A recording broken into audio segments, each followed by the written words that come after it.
Null करीम वनहनु अला ज़ालिका लमिनश शाहिदीन व शाकिरीन। समस्त प्रशंसा गुणगान हामद व तारीफ সেই মহান রব্বুল আলামিনের জন্য, যিনি কুল মখলুকাতের সৃষ্টিকর্তা, যিনি রহমান, যিনি রহিম, যিনি সত্তার, যিনি হাকিম, জানার অসংখ্য নিয়ামতে আমরা লালিত এবং পালিত। তেনার সমস্ত নিয়ামতের প্রতি শুকরিয়া জানিয়ে আমরা সকলে বলি আলহামদুলিল্লাহ। তারপরে পরেই মা আমিনাল লাল, মরুর দুলাল, সফিউল মুজনবিন, আনিসুল গরাবিন, রাহাতুল আশিকিন, ফরহাতুল মকমুমিন, খাতিমুন নবিয়্যিন, नबीना व सफ़ियना व मौलाना अहमद मुजतबा मोहम्मद मुस्तफ़ा सल्लल्लाहु ताला अलैहि वसल्लम दरबारे दरूद पाक नजराना पेश कर पढ़ुन अल्लाहुम्मा सल्लि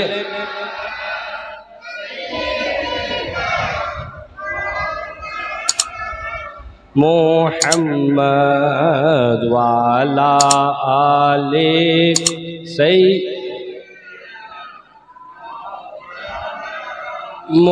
मुहम्मद अल्लाहुम्मा सल्ले अला मौलाना मुहम्मद व अला आले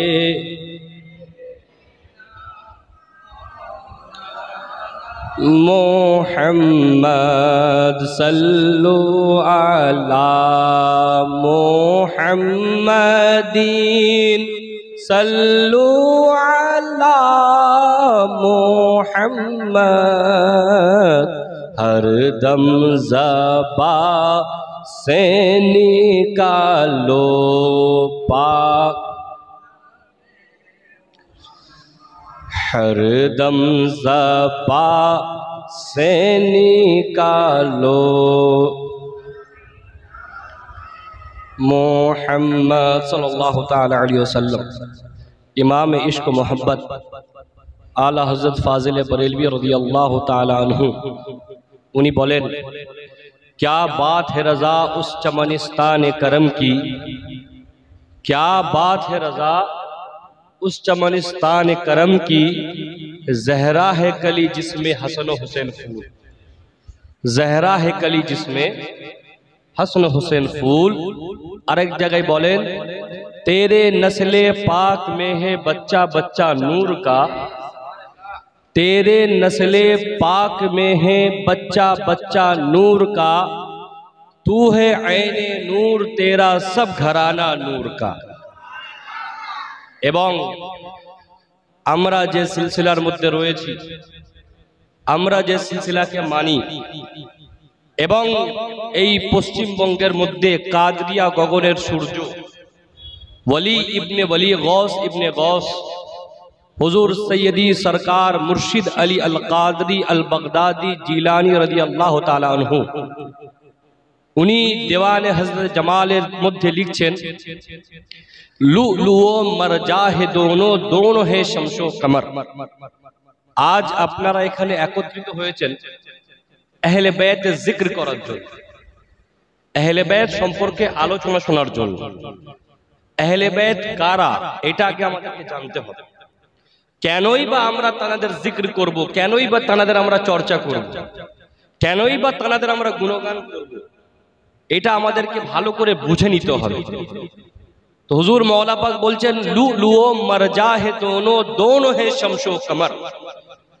लुलुओ मरजा है दोनों, दोनों है शमशो कमर, दोनों है दो लाल गोहर या अली या मुर्तजा। অর্থাৎ দুজনাই হীরা, দুজনাই মুক্ত, দুজনাই চাঁদ, দুজনাই আপনার তারা।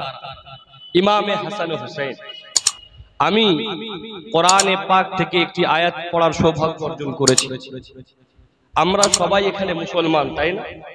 সবাই কলমা পড়নে वाला, এক আল্লাহকে মাননে वाला, এক আল্লাহর ইবাদত করনে वाला, এক রাসূলের কলমা পড়নে वाला, রাসূল পাক সাল্লাল্লাহু তাআলা আলাইহি ওয়াসাল্লামের উম্মতি হিসেবে নিজেকে বলনে वाला, তাই না?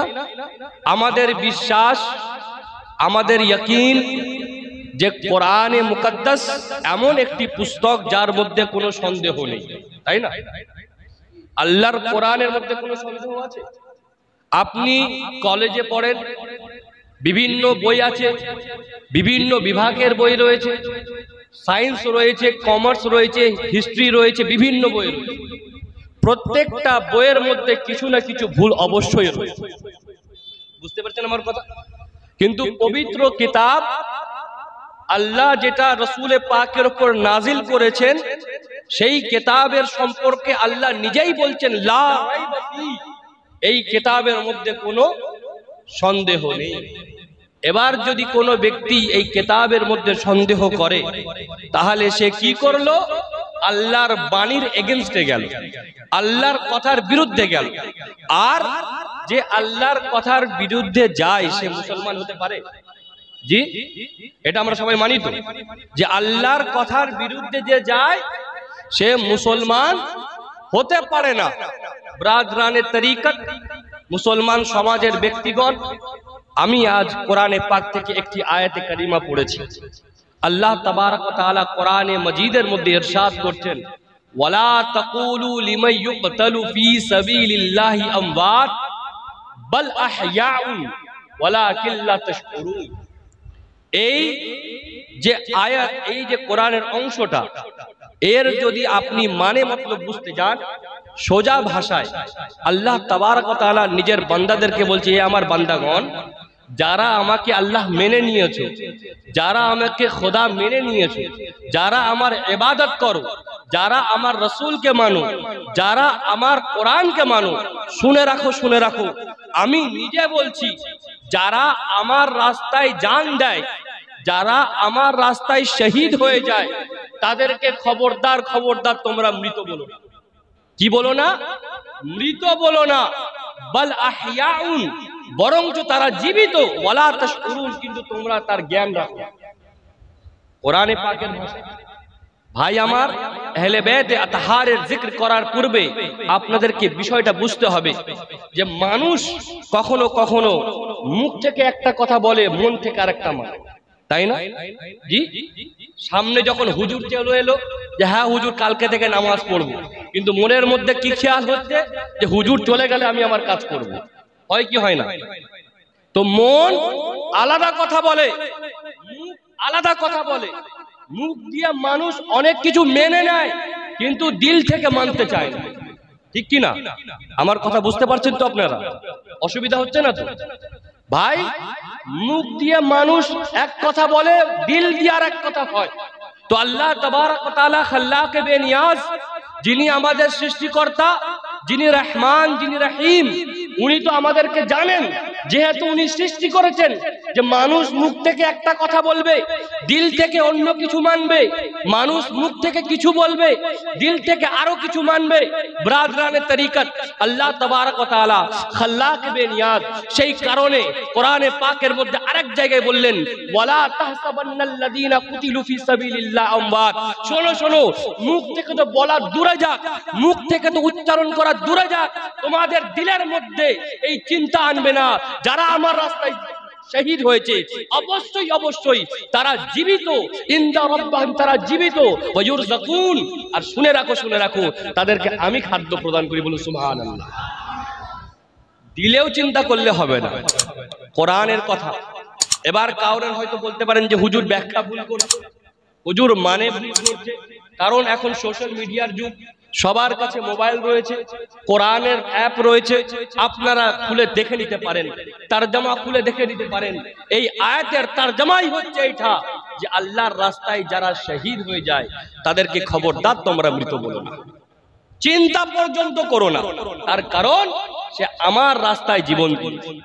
ব্রাদরানে তরিকত, আসুন আলোচনাকে আগে বাড়ানো যাক। শহীদ বলা হয় কাদেরকে? শহীদের কয় প্রকার রয়েছে এটা আপনারা জানেন কি? শহীদ তিন প্রকারের হয়। কয় প্রকারের হয় ভাই? বলুন বলুন। আমি বক্তব্য চিল্লে করতে আসিনি, আমি বক্তব্য করব যাতে আপনারা বুঝতে পারেন। তার কারণ আমাদেরকে আকীদাটা পরিষ্কার করতে হবে, আমাদের বিশ্বাসটাকে মজবুত করতে হবে। আকীদা গড়বড় হলে আমল কাজে দেয় না। তার সবথেকে বড় উদাহরণ হচ্ছে এটা, যখন মানুষ মারা যাবে, কবরে যখন তাকে রাখা হবে, মিশকাত শরীফের হাদিসের মধ্যে রয়েছে সর্বপ্রথম তাকে আকীদার বিষয় জিজ্ঞাসা করা হবে, কি মান রাব্বুকা, তুমি কাকে খোদা বলে মানো? এটা আকীদার বিষয়। তার উত্তর যখন আপনি দিয়ে দেবেন, তারপর জিজ্ঞাসা করা হবে মা দীনুকা, তোমার ধর্ম কি, তোমার বিশ্বাস কি, তোমার দ্বীন কি। এটার উত্তর যখন আপনি দিয়ে দেবেন, তারপর জিজ্ঞাসা করা হবে মা কুনতা তাকুলু ফি হাযার রাজুল, এই যে ব্যক্তিকে দেখতে পাচ্ছ, এই ব্যক্তির ব্যাপারে তোমাদের ধারণা কি। তিনটেই আকীদার বিষয়, তাই না? তিনটেই আকীদার বিষয়। যখন আপনি উত্তর দিয়ে দেবেন, ময়দানে মাহশরে আপনাকে তোলা হবে, তারপর আপনার নামাজের হিসাব নেওয়া হবে, তারপর আপনার গীবতের হিসাব নেওয়া হবে, তারপর আপনার নেক আমলের হিসাব নেওয়া হবে, তারপর আপনার বুরা আমলের হিসাব নেওয়া হবে। আগে আকীদা ঠিক রাখতে হবে। আকীদা গড়বড় সব। বিশ্বাসটা আমাদের সবথেকে বড় হাতিয়ার, মুসলমানদের সবথেকে বড় অস্ত্র হচ্ছে ঈমান। কথা বুঝতে পারছেন না? ব্রাদরানে তরিকত আমি যেটা বলছিলাম, শহীদ তিন প্রকারের হয়। ক প্রকারের? তিন প্রকারের। একটাকে শহীদে হাকিকি বলা হয়। শহীদে হাকিকি কাকে বলা হয়? যে নিজের জীবনটাকে স্ব ইচ্ছায় আল্লাহর রাস্তায় কুরবান করে দিল। বলুন সুবহানাল্লাহ। দ্বিতীয় কাকে বলা হয়? শহীদে হুকমি। শহীদে হুকমি কাদের বলা হয়? যে কোনো ব্যক্তিকে কোনো মানুষ বা কোনো দল জুলমান কতল করলো, তাকে তারপর জুলুম করে কতল করে দিয়েছে, তার কোনো দোষ ছিল না কিন্তু তাকে মেরে দিয়েছে। কথা বুঝতে পেরেছেন? এটাকে শহীদে হুকমি বলা হয়। এবং আরেকটা হচ্ছে শহীদে ফিকহি, অর্থাৎ যে হাদিসে তিরমিজি শরীফের হাদিসে পাকের মধ্যে এসেছে, যে ডুবে মারা গেল সেও শহীদ, যে আগুনে জ্বলে মরল সেও শহীদ, যে আপনার কোন দুর্ঘটনায় মারা গেল সেও শহীদ, এরকম করে 6টা-7টা রকম বলা হয়েছে। তো টোটাল কথা হচ্ছে শহীদের কয় প্রকার ভাই? 3 প্রকার। সবথেকে উপরে হচ্ছে শহীদ হাকিকি, যে স্বেচ্ছায় আল্লাহর রাজার জন্য, আল্লাহকে রাজি করার জন্য, আল্লাহকে খুশি করার জন্য আল্লাহর রাস্তায় জিহাদ করতে করতে নিজের জান দিয়েছে। তাদের মর্তবা, তাদের সম্মান, তাদের স্ট্যাটাস, তাদের মর্তবা মাকাম কি? হাদিস বলছে লা ইয়াকদুলুহু ইল্লা বিদারাজাতিন নবুওয়াত। শোনো শোনো, আল্লাহ তাবারক ওয়া তাআলা তাদেরকে সমস্ত সম্মান দান করেছে নবুওয়াত ছাড়া। অর্থাৎ তারা নবী হবে না, নবীদের মতন সম্মান পাবে না, কিন্তু নবীদের নিচে যত সম্মান রয়েছে আল্লাহ তাদেরকে দান করে দিয়েছে। এটা হচ্ছে শহীদের স্ট্যাটাস, শহীদের মর্তবা। আর শহীদের ব্যাপারে হাদিসে পাকের মধ্যে বলা হচ্ছে আশ-শাহীদু লা ইয়াজিদু আলামাল কতল। আমরা ভাই, আমাদের হাতে যখন ব্লেড দিয়ে চেয়া লেগে যায় ব্যথা লাগে না? বা কোনো কিছু ফুটে গেলে ব্যথা লাগে না? বা কোনো কিছু যদি ঢুকে যায় পায়ের মধ্যে, ইট দিয়ে চোট লাগে, ব্যথা লাগে না? অবশ্যই ব্যথা লাগে। কিন্তু শহীদদের ব্যাপারে কি বলা হচ্ছে? শহীদদের সম্পর্কে হাদিসে পাকের মধ্যে কি বলা হচ্ছে? লা ইয়াজিদু আলামাল কতল। তারা কতল যখন হয় তাদের ব্যথা লাগে না, ইল্লা কামা ইয়াজিদু আহাদুকুম আলামাল কারসাতি। হ্যাঁ হ্যাঁ, তাদের শুধু এইটুকুনি ব্যথা হয়, যখন মানুষ চিমটি কাটে সেই চিমটির যে ব্যথাটা হয় এতটুকুন তাদের ব্যথা হয়। এবার আপনি বলবেন হুজুর আপনি এরকম কেমন বলছেন? একই কথা বলছেন, মানুষের গর্দানে ছুরি চালানো হচ্ছে, তার ব্যথা লাগবে না? এ তো আপনি গ্যাজাখড়ি কথা, এ তো কথা মানা যায় না, এ তো মানার বাইরে। আমি বলি আমাকে দোষ দিও না, আমাকে দোষ দিও না। কোরআন শরীফ খোলো, সূরা ইউসুফ খোলো, সূরা ইউসুফটা ভালো করে খুলে দেখো। হযরতে জুলেখা যখন উনি অর্ডার করলেন যে ইউসুফ শোনো শোনো, আজকে তোমাকে রাজপ্রাসাদের মধ্যে আসতে হবে, তোমাকে মহলের মধ্যে আসতে হবে, ভালো ড্রেস পরে আসতে হবে, ভালো কাপড় পরে আসতে হবে, দুদিকে তোমাকে আসতে হবে। ব্রাদরানে তরিকত হযরতে জুলেখা যখন অর্ডার করলেন, হযরত ইউসুফকে ভালো কাপড় পরানো হলো, ভালো পোশাক পরানো হলো। পোশাক পরাবার পর মিশরের মহলে, মিশরের আপনার প্যালেসের মধ্যে ওনাকে প্রবেশ করানো হলো। কিন্তু কি করলেন উনি, হযরত জুলেখা কি করলেন? দুই পাশে ভালো ভালো সুন্দর সুন্দর নারীকে বসিয়ে রাখলেন আর সবাইকে অর্ডার দেওয়া হলো যখন ইউসুফ প্রবেশ করবে, যখন আমার ইউসুফকে এই গেট থেকে তোমরা আসতে দেখবে, তোমাদের হাতে ফল দেওয়া হচ্ছে, তোমাদের হাতে আপেল দেওয়া হচ্ছে আর হাতে ছুরি দেওয়া হচ্ছে। যখন ইউসুফ ঢুকবে তোমরা কাটতে শুরু করবে, তোমরা কাটবে, ইউসুফের চেহারা দেখবে আর তোমরা কাটবে। কোরআনে পাকের মধ্যে তুলে দেখুন, সূরা ইউসুফের মধ্যে বলা হচ্ছে ওয়াকাত্তানা আইদিয়াহুন্না ওয়া কুলনা হাশা লিল্লাহি মা হাযা বাশারা ইন হাযা ইল্লা মালাকুল কারীম। যখন হযরত ইউসুফ প্রবেশ করলেন, যখন হযরত ইউসুফ মহলের মধ্যে ঢুকলেন, দুপাশের মেয়েরা হযরত ইউসুফকে দেখে যখন আপনার আপেল কাটতে শুরু করা হলো, যখন দুপাশের মেয়েরা আপেল কাটতে শুরু করলো, এক একজনের আঙুল কেটে গেল, কাউরের হাত কেটে গেল, কিন্তু তাদের ব্যথা লাগছিল না, তাদের অসুবিধা হচ্ছিল না, তাদের কষ্ট হচ্ছিল না। তারা কি বলল? ইন হাযা মালাকুল কারীম, এ তো কোনো পুরুষ হতে পারে না, এ কোনো মানুষ হতে পারে না, এ তো মনে হচ্ছে ফেরেশতা। বোঝা গেল তারা হযরত ইউসুফের চেহারা দেখছিল, তারা হযরত ইউসুফের দিদার করছিল, তারা হযরত ইউসুফের চেহারা দেখে এত মগ্ন হয়ে গেছিল যে নিজের ব্যথার কথা ভুলে গিয়ে হযরত ইউসুফের উপর ফিদা হয়ে গেছিল।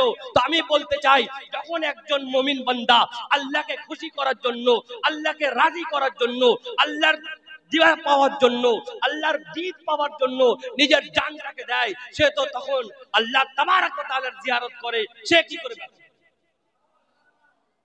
কি করে ব্যথা পেতে পারে? ব্রাদরানে তরিকত, এই জন্যই তো শহীদের মর্তবা অনেক। এখন জওয়ান ছেলেরা রয়েছে, অনেকেই এডুকেটেড এখানে রয়েছেন। আপনারা গুগল করেন, গুগল, উইকিপিডিয়া, এখন নেটের যুগ, সোশ্যাল মিডিয়ার যুগ, উইকিপিডিয়া করেন। 1933 সাল, কত বছর বললাম? আমার কথা বুঝতে অসুবিধা হচ্ছে না তো? জি, 1933 সাল, ইরাকের শহর, সেখানকার রাজা ছিল শাহ ফয়সাল। শাহ ফয়সাল বলে একজন রাজা, একজন বাদশাহ, সে মুসলমান রাজা ছিল। আর ইরাক শহরে দুটো সাহাবিয়া রাসূলের লাশ মুবারককে দাফন করা রয়েছে। একজনের নাম হচ্ছে হযরত হুযায়ফা রাদিয়াল্লাহু তাআলা আনহু, যিনি বিরাট বড় সাহাবী। আরেকজনের নাম হচ্ছে আব্দুল্লাহ বিন জাবের রাদিয়াল্লাহু তাআলা আনহু, উনিও বিরাট বড় সাহাবী। দুজন সাহাবীর লাশ মুবারক ইরাক শহরে দাফন করা রয়েছে। ব্রাদরানে তরিকত, যারা মুমিন হয় তারা কোনোদিন মরে না, তারা কোনোদিন আপনার কবরে গেলেও তারা মরে না। আমি গ্যাজাগুলি কথা বলছি না, দলিল দিয়ে কথা বলছি, ডকুমেন্টস দিয়ে কথা বলছি। ব্রাদরানে তরিকত 1933 সালের ঘটনা। ইরাকে অবস্থিত বাদশাহ শাহ ফয়সালের স্বপ্নের মধ্যে হযরত হুযায়ফা জিয়ারত দিলেন। বলুন সুবহানাল্লাহ। বাচ্চাদেরকে পিছনে সরিয়ে দাও, দরুদ পাক বলুন, আল্লাহুম্মা। আপনারা আগে থেকে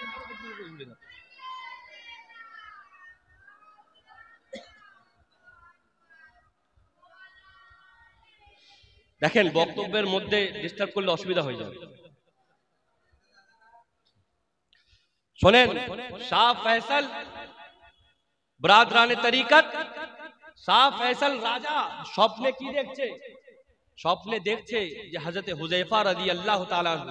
আপনারা যদি উইকিপিডিয়াতে 1933 সালের ঘটনা খোলেন, আপনারা পেয়ে যাবেন 1933 সালের মধ্যে ঘটনা ঘটছে। ব্রাদরানে তরিকত কি দেখছেন?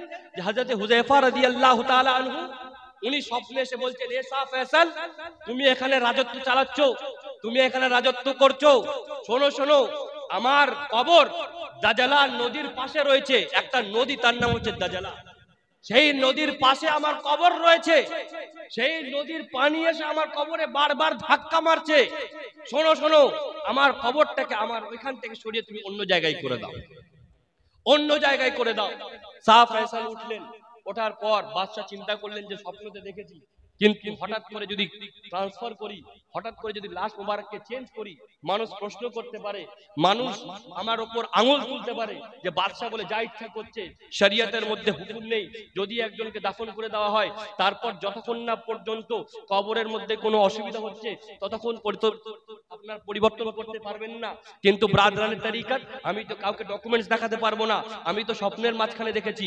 কি করছেন? উনি চিন্তার মধ্যে ছিলেন, কিন্তু যেহেতু রাজা ছিলেন, বাদশা ছিলেন, অন্য কাজে ব্যস্ত হয়ে পড়লেন। যখন অন্য কাজে ব্যস্ত হয়ে পড়লেন, ইরাকের একজন বিরাট বড় মুফতি, গ্র্যান্ড মুফতি, যাকে সব থেকে বড় মুফতি বলা হতো, আব্দুল গফুর, উনি স্বপ্নে ফের একই স্বপ্ন দেখলেন যে আব্দুল গফুর, শোনো, আমি বাদশাহ ওয়াক্তকে শাহ ফয়সালকে স্বপ্নের মাধ্যমে বলেছিলাম কি যে আমি কি দেখেছি যে আমার কবরে বারবার পানি আসছে, দাজলা নদের পানি আসছে, আমার কবরটাকে সরিয়ে দাও।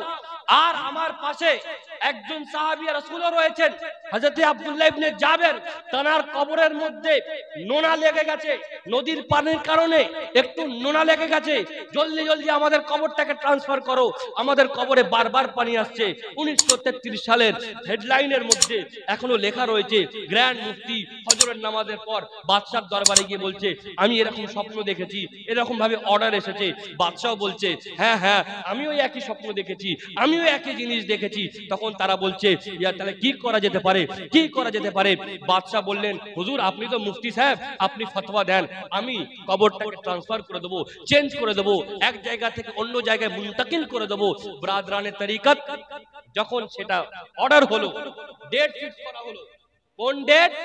যে ভাই ঈদের নামাজের পর, কুরবানি ঈদের নামাজের পর এনাদের লাশ মুবারককে খোলা হবে এবং সেটাকে ট্রান্সফার করে দেওয়া হবে। কিন্তু যখন এই খবরটা পুরো আগুনের মতন ছড়িয়ে গেল যে দুটো লাশ, সাহাবী রাসূলের লাশ, রাসূলে পাকের দুজন ব্যক্তির লাশ, রাসূলে পাকের জামানার দুজন ব্যক্তির লাশকে ট্রান্সফার করা হবে, এই খবরটা যখন আগুনের মধ্যে ছড়িয়ে গেল, সমস্ত লোক বাদশার কাছে এসে বলল হুজুর ঈদের দিন যদি আপনি লাশ মুবারককে ট্রান্সফার করেন, ঈদের দিন যদি আপনি লাশ মুবারককে চেঞ্জ করেন, তাহলে ক্ষতি হয়ে যাবে, আমরা জিয়ারত করতে পারবো না, আমরা দেখতে পারবো না, দিদার করতে পারবো না। আপনার কাছে অনুরোধ যে আপনি সেই দিন না করে তার পরের দিন করুন, যাতে আমরা হজ করে ফিরে এসে কমসে কম তাদের জিয়ারত করতে পারি। যখন পরের দিন কবর খোলা হলো, কবর খোলার পর কি দেখা যাচ্ছে, যেমন স্বপ্নতে বলেছে ঠিক তেমনই কবরে পাকের মধ্যে ওনারা কবরের মধ্যে যেমন বলেছেন যে একজনের কবরে নোনা লেগে গেছে আর একজনের কবরে পানি ঢুকছে, ঠিক তেমনই 1400 বছরের সাহাবী রাসূলে পাক সাল্লাল্লাহু তাআলা সাল্লামের যুগের মানুষ, তাদের যখন লাশ মুবারককে তোলা হচ্ছে তো মানুষ গওয়াহি দিয়েছে, সাক্ষী দিয়েছে, যখন মানুষ যখন সঙ্গে সঙ্গে মারা যায় তাকে যেমন জীবিত করলে তার শরীর নরম থাকে, যখন আমরা সাহাবী রাসূলের লাশ তুললাম তখনও তারা এরকম তাদের লাশ মুবারক নরম। এই নই তো মুল্লা আলী কারি, যিনি হাদিসের বিরাট বড় পণ্ডিত, উনি নিজের কিতাব মিরকাতুল মাফাতির মধ্যে লিখছে লা ফারাকা ফি হালাইনি, তাদের জীবনে কোনো পরিবর্তন হয় না, নবীদের জীবনে কোনো পরিবর্তন হয় না, তারা দুনিয়ার বুকে যেমন জীবিত কবরেও তেমন জীবিত। তার কারণ কি? আমার রাসূল তো স্বয়ং বলেছে কি ইন্নাল আম্বিয়া আহইয়াউন ফি কুবুরিহিম ওয়া ইউসাল্লুন, শোনো শোনো আম্বিয়াগণ জীবিত এবং তারা কবরের মধ্যে নামাজ পড়ে। বলেছে তো মুল্লা আলী কারি বলছেন লা ফারাকা ফি হালাইনি, তাদের জীবিত অবস্থায় কোনো অসুবিধা হয় না, যেমন তারা পৃথিবীর উপরে এমন তারা পৃথিবীর নিচে। ওয়ালিদা কিল আলি আউলিয়া আল্লাহি, এই একই ব্যাপার আল্লাহর ওলিদের ব্যাপারেও বলা হয়েছে। কে বলছে ভাই? মুল্লা আলী কারি নিজের কিতাবের মধ্যে বলছেন, কি বলছেন? লা ইয়ামুতুনা, তারা মারা যায় না, বাল ইয়ান্তাকিলুনা মিন দারিন ইলা দার, তারা মারা যায় না, বরঞ্চ একটা ঘর থেকে আরেকটা ঘরে যায়। বলুন সুবহানাল্লাহ। এটা হচ্ছে শহীদের মর্তবা। কার মর্তবা ভাই? জোরে বলুন, জোরে বলুন, কার মর্তবা? আমার কথা বুঝতে পারছেন তো আপনারা? কোনো অসুবিধা হচ্ছে না তো ভাই? আজ আমরা আহলে বাইত জিকির করছি, আর আহলে বাইতের মধ্যে কার জিকির? যিনি শহীদে আজম, যিনি শহীদে আজম, তার জিকির করতে বসেছে। কেন আমরা আহলে বাইত? এটাও একটা বড় প্রশ্ন, এটাও একটা বড় প্রশ্ন। আজকালকার মানুষ দলিল ছাড়া মানতে চায় না, তাদের প্রত্যেকটা কথা এভিডেন্স লাগে, তাই না? বিনা এভিডেন্সে কেউ মানে না। আহলে বাইতকে আমরা কেন মানবো, কেন ভালোবাসবো? আমি বলি আমাকে জিজ্ঞাসা করো না, আল্লাহর পবিত্র কোরআনকে জিজ্ঞাসা করো। বলুন সুবহানাল্লাহ। আল্লাহর পবিত্র কোরআনকে জিজ্ঞাসা করো আহলে বাইতকে কেন মানবো, কেন ভালোবাসবো? যখন আমি কোরআন খুললাম, কোরআনের মধ্যে কি দেখতে পাচ্ছি? কোরআনের মধ্যে আল্লাহ বলছেন কুল লা আসআলুকুম আলাইহি আজরান ইল্লাল মাওয়াদ্দাতা ফিল কুরবা, এ নবী আপনি বলে দেন আমি তোমাদের কাছ থেকে কিছুই চাই না, তোমাদের কাছ থেকে কিছুই চাই না, শুধুমাত্র আহলে বাইতের ভালোবাসা। এটা কে বলছে ভাই? আল্লাহ তাবারাক ওয়া তাআলা। কার মুখ দ্বারা বলাচ্ছেন? প্রিয় নবীর মুখ দ্বারা বলাচ্ছেন। বলুন সুবহানাল্লাহ। ভাই এই আয়াতের সম্পর্কে আপনাদেরকে বলি। মদিনাবাসীরা আলোচনা করছিল তাফসীর শানে নুজুলটা কি। মদিনাবাসীরা আলোচনা করছিল, কি আলোচনা করছিল? যে রাসূল পাক সাল্লাল্লাহু তাআলা আলাইহি ওয়াসাল্লাম আমাদের জন্য অনেক করেছেন, আমাদের জন্য অনেক কিছু করেছেন। উনি আমাদের জন্য তায়েফের ময়দানে পাথর খেয়েছেন, উনি আমাদের জন্য মক্কা ছেড়ে মদিনায় এসেছেন, উনি আমাদের জন্য নিজের বাড়ি ছেড়ে আমাদের এলাকায় এসেছেন, উনি কাফেরদের হাতে অনেক কষ্ট সহ্য করেছেন, ওনাকে পাহাড়ের উপর থাকতে চেয়েছিল, উনি এত কষ্ট করেছেন। আমরা অন্ধকারের মধ্যে ছিলাম, আমরা খোদাকে চিনতাম না, উনি আমাদেরকে এক আল্লাহ চিনিয়েছেন। আমরা নামাজ জানতাম না, রোজা জানতাম না। মেরাজের রজনীতে আল্লাহর রাসূল যখন আল্লাহর দিদারে গেলেন, ওখান থেকে এসে আমাদের জন্য নামাজ আনলেন, রোজা আনলেন। ব্রাদরানের তরিকত মদিনার সাহাবা বললেন, আমরা এত কিছু ওনার জন্য পেয়েছি, আসো আসো আমরা কিছু টাকা পয়সা নিয়ে ওনাকে দিই, যাতে কমসে কম আমরা ওনার জন্য কিছু করতে পারি। রাসূল পাক পিছন থেকে শুনছিলেন, রাসূল পাক কান লাগিয়ে শুনছিলেন। সঙ্গে সঙ্গে আয়াত নাযিল হলো যে শোনো শোনো, তোমাদের কাছ থেকে আমি টাকা পয়সা চাই না। তোমরা অন্ধকারের মধ্যে ছিলে, আমি আলোতে এনেছি। তোমরা আল্লাহকে চিনতে না, আমি আল্লাহ চিনিয়েছি। তোমরা নামাজ জানতে না, আমি নামাজ দিয়েছি। তোমরা অন্ধকারের মধ্যে, গুনার মধ্যে, শিরকের মধ্যে লিপ্ত ছিলে, আমি তোমাদেরকে ওয়াহদানিয়তের দরবারে এনেছি। শুনে নাও শুনে নাও, তোমরা কিছুই জানতে না, আমি তোমাদের সব শিখিয়েছি। কিন্তু তার বিনিময় কোনো টাকা পয়সা, কোনো পয়সা চাই না, শুধু চাই কি একমাত্র আমার আহলে বাইতের ভালো, আহলে বাইতের ভালো। ভাই হাদিসে পাকের মধ্যে এসেছে, হযরত হুযায়ফা রাদিয়াল্লাহু তাআলা আনহু থেকে বর্ণিত, কি হাদিসে পাকের মধ্যে এসেছে যে হযরত হুযায়ফা রাদিয়াল্লাহু তাআলা আনহু উনি আসরের নামাজ পড়লেন। ওনার মায়ের খুব শরীর অসুস্থ, উনি চিন্তা করলেন রাসূল পাকের দরবারে যাবেন, রাসূল পাকের দরবারে যাবেন, রাসূল পাকের কাছে গিয়ে নিজের জন্য এবং নিজের মায়ের জন্য দোয়া করাবেন, নিজের জন্য এবং নিজের মায়ের জন্য দোয়া করাবেন। ব্রাদরানের তরিকত যখন উনি গেলেন, মাগরিবের নামাজের ওয়াক্ত হলো, রাসূল পাক আল্লাহু আকবার বলে নামাজ শুরু করলেন। হযরত হুযায়ফা রাদিয়াল্লাহু তাআলা আনহু ওনার পিছনে নামাজ আদায় করলেন। যখন নামাজ আদায় করলেন, কিন্তু ভয়ে কিছু বলতে পারলেন না যে রাসূল পাককে কিভাবে বলি, কিভাবে বলি। ব্রাদরানের তরিকত এই ভয়ে কথা হতে লাগলো, কথা হতে হতে এশার ওয়াক্ত হয়ে গেল, এশার সময় হয়ে গেল। এশার নামাজের টাইমে রাসূল পাক আবার নিয়ত বাঁধলেন। যখন নিয়ত বাঁধলেন, নিয়ত বাঁধার পর নামাজে দাঁড়ালেন। নামাজে হযরত হুযায়ফাও পিছনে দাঁড়ালেন। যখন নামাজ শেষ হলো, নামাজের পর সব সাহাবাই কেরাম কর নিজের নিজের বাড়িতে চলে যাচ্ছিলেন। রাসূল পাক নিজের বাড়িতে যাচ্ছিলেন। হযরত হুযায়ফা রাদিয়াল্লাহু তাআলা আনহু রাসূল পাকের পিছন নিলেন, রাসূল পাকের সাথে সাথে যাচ্ছিলেন। রাসূল পাক পায়ের আওয়াজ দেখে, পায়ের আওয়াজ শুনে জিজ্ঞাসা করলেন, এ হুযায়ফা, কি ব্যাপার, কি ব্যাপার, তুমি আমার পিছনে কেন আসছো, কি দরকার, কোনো কাজ আছে কি? তখন সাহাবী রাসূল বললেন, ইয়া রাসূলুল্লাহ, ইয়া হাবিবাল্লাহ, আপনার কাছে আসছি তার একটাই কারণ, সেই কারণটা হচ্ছে আমি আমার জন্য এবং আমার মায়ের জন্য দোয়া করাতে চাই। ইয়া রাসূলুল্লাহ, ইয়া হাবিবাল্লাহ, আপনি আমার জন্য এবং আমার মায়ের জন্য দোয়া করে দেন। ব্রাদরানের তরিকত রাসূল পাক সাল্লাল্লাহু তাআলা আলাইহি ওয়াসাল্লাম উনি দোয়া করলেন যে হুযায়ফা, যাও যাও, আল্লাহ তোমাকে ক্ষমা করে দুক, তোমার মাকেও ক্ষমা করে দুক। ব্রাদরানের তরিকত হযরত হুযায়ফা যখন পিছন দিকে মুড়লেন, উনি দেখলেন কি রাসূল পাক সাল্লাল্লাহু তাআলা আলাইহি ওয়াসাল্লাম একটা কালো রঙের চাদর দেখছেন, একটা কালো রঙের চাদর গায়ে দিয়ে রয়েছেন, এবং মনে হচ্ছে যে ওনার ডান দিকে এবং বাম দিকে কিছু একটা ভারী জিনিস রয়েছে। হযরত হুযায়ফা জিজ্ঞাসা করলেন, ইয়া রাসূলুল্লাহ, ইয়া হাবিবাল্লাহ, একদিকে আপনি কালো চাদর রেখেছেন, আপনার শরীরের উপর কালো চাদর রয়েছে, আর ডান দিকে এবং বাম দিকে কিছু একটা মনে হচ্ছে। ইয়া রাসূলুল্লাহ, এই রাতের বেলা আপনি কি গোপন করছেন, কি লোকাচ্ছেন? উনি রাসূল পাক মুচকি হেসে বললেন, শোনো শোনো হুযায়ফা, তুমি কি দেখতে চাও, তুমি কি জানতে চাও? রাসূল পাক সাল্লাল্লাহু তাআলা আলাইহি ওয়াসাল্লাম নিজের চাদরটা খুলে দিলেন। যখন চাদরটা খুললেন, দেখছেন কি ডান দিকে হোসেন রয়েছে, বাম দিকে হাসান রয়েছে। হযরত হুযায়ফাকে দেখে বললেন, শোনো শোনো, হাউলাই আহলে বাইতি, এটা হচ্ছে আমার আহলে বাইত। মান আহাব্বানি, আমাকে যে ভালোবাসে, ওয়া আহাব্বা হাযাইনি, এবং এই দুজনকে যে ভালোবাসে, ওয়া আহাব্বা উম্মুহুমা, এবং এর মা ফাতেমাকে যে ভালোবাসে, ওয়া আহাব্বা আবাহুমা, এবং এর বাপ আলীকে যে ভালোবাসে, কানা মাই ফি দারাজাতি ইয়াউমিল কিয়ামা, কিয়ামতের দিন সবাই নফসি নফসি করবে, সবাই পেরেশানির মধ্যে থাকবে, কিন্তু যারা এদেরকে ভালোবাসবে কিয়ামতের দিন তারা সকলে আমার সঙ্গে থাকবে। এটা হচ্ছে আহলে বাইতের ব্যাপার কোন সাধারণ জিনিস নয়। আমরা কি মনে করেছি আহলে বাইতে পাক?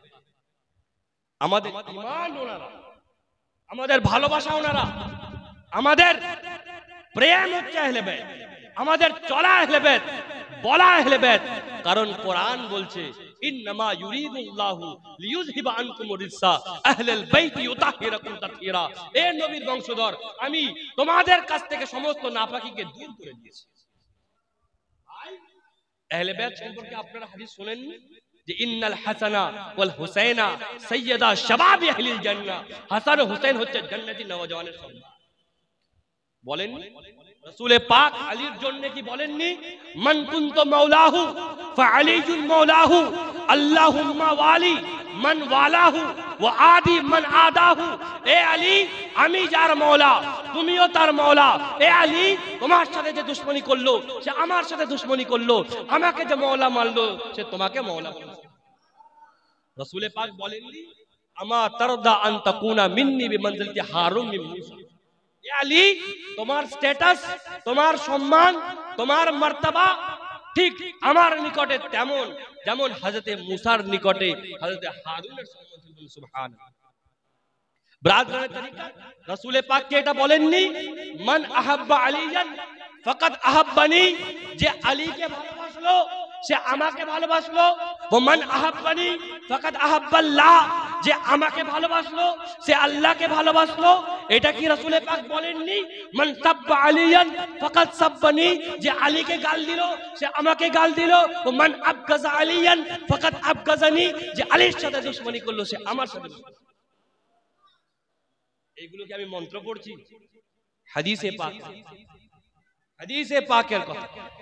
আর আহলে বাইতের প্রেম, আহলে বাইতের ভালোবাসা শুনে রাখেন, শুনে রাখেন। আজ আমরা গুনাহগার, আমরা ঠিকমতো নামাজ পড়তে পারি না, পারি কি? এটা আমাদের কমজোরি, আমাদেরকে নামাজ পড়তে হবে। কেন? আহলে বাইত পড়েছেন, ইমামে হাসান হুসাইন পড়েছেন, মাওলা মুশকিল কুশা পড়েছেন, তাই না? আমাদেরকে নামাজ পড়তে হবে, আমাদেরকে ইবাদত করতে হবে। যদি আমরা সত্যিকারের আহলে বাইতের প্রেমিক হয়ে থাকি, আমাদের মাথা যেন আল্লাহর দরবারে ঝোঁকে, তবেই আমরা সত্যিকারের আহলে বাইত প্রেমিক। কথা বুঝতে পারছেন না? আহলে বাইত প্রেমিক তবেই যখন আমরা আল্লাহর ইবাদত করব। আহলে বাইত প্রেমিক তবেই যখন আমরা আল্লাহর হক আদায় করব।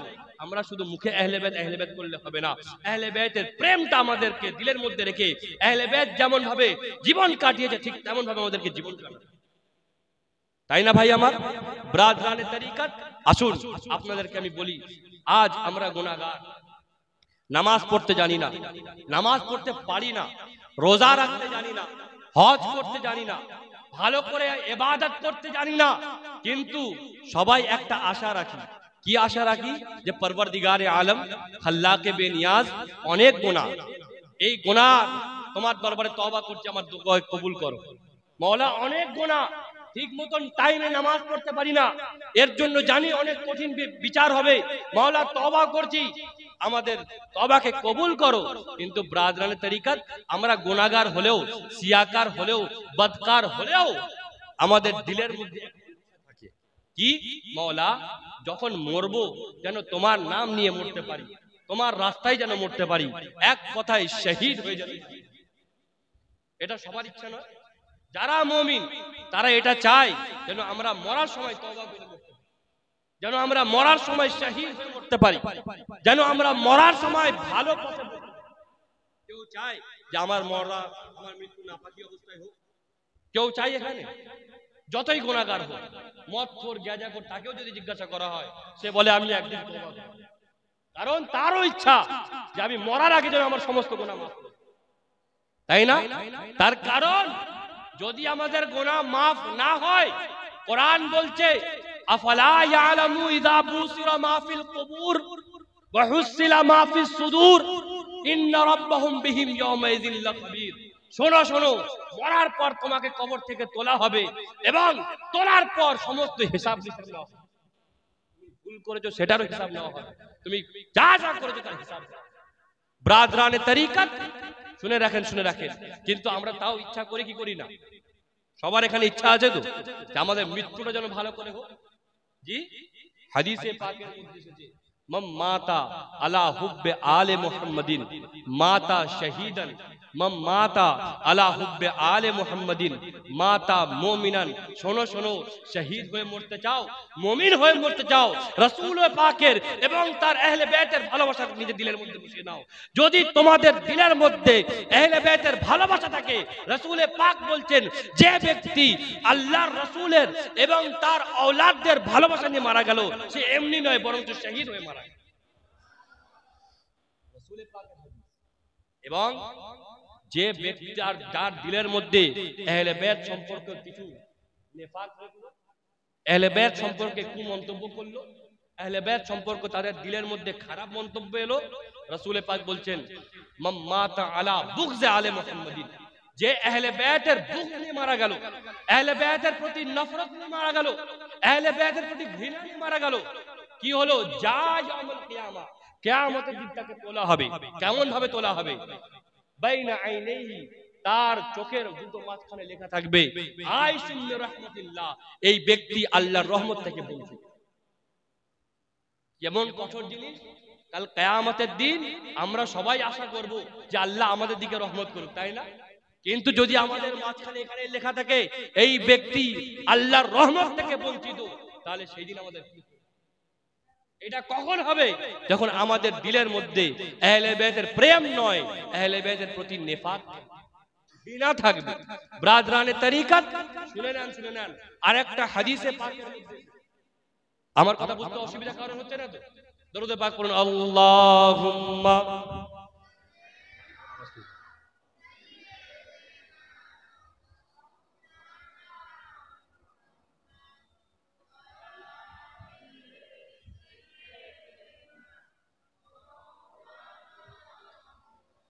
ভাই 10 থেকে 12 মিনিট আপনাদের সামনে বক্তব্য করেছি, কোরআন ও হাদিসের বিরুদ্ধে একটা কথা বলেছি। জি, কোরআন ও হাদিসের বিরুদ্ধে একটা কথা বলেছি। হয় কোরআনের আয়াত বলছি, নয় হাদিসে পাক পড়ছি, তাই না? তার কারণ হচ্ছে আমরা হচ্ছে আহলে সুন্নাত ওয়াল জামাত। আমরা কি? আহলে সুন্নাত ওয়াল জামাত। আমরা যাই করি দলিল রেখে কথা বলি। এটা হচ্ছে আমাদের সবথেকে বড়, আপনার সবথেকে বড় পাওয়ার বলতে পারেন, সবথেকে বড় আপনার খুশুসিয়াত বলতে পারেন। আহলে বাইতের প্রেমের ব্যাপারে আপনাদেরকে একটা হাদিস শোনাই। আহলে বাইতের প্রেমের ব্যাপারে বলা হচ্ছে মান মাতা আলা হুব্বে আলে মুহাম্মদ, যে ব্যক্তি আহলে বাইতের প্রেমে মারা গেল, শুনে নাও, জাআলাল্লাহু কবরহু মাজারান লিমালাইকাতির রাহমা, তার কবর কেউ জিয়ারত করুক আর না করুক, তার কবরে সন্তানরা যাক বা না যাক, তার কবরে কোনো ব্যক্তি যাক বা না যাক, আহলে বাইতের প্রেমে যদি সে মারা যায়, আল্লাহ তাবারক ওয়া তাআলা তার কবরকে ফেরেশতাদের জন্য জিয়ারতের জায়গা বানিয়ে দেন। আর যে আহলে বাইতের দুশমনীতে মারা গেল, আহলে বাইতের শান যার দিলের মধ্যে আহলে বাইতের ব্যাপারে কুটি রইলো, তার ব্যাপারে হাদিস কি বলছে? লাউ আন্না রাজুলান সাঈদা বাইনাল মাকামি ওয়াল রুক, শোনো, কোন ব্যক্তি কাবা শরীফে হজ করতে গেছে, হজের মাঝখানে সে মাকামে ইব্রাহিম, যারা হাদিসে রয়েছেন আপনারা ভালো বলতে পারবেন মাকামে ইব্রাহিম কাকে বলে, তাই না? মাকামে ইব্রাহিম এবং আপনার কাবা শরীফের মাঝখানে দাঁড়িয়ে সে কি করছে? সাল্লা ওয়া সামা, সে রোজা অবস্থায় নামাজ পড়ছে, সে রোজা অবস্থায় নামাজ পড়ছে। সুম্মা মাত, আর নামাজ পড়তে পড়তে মারা গেছে।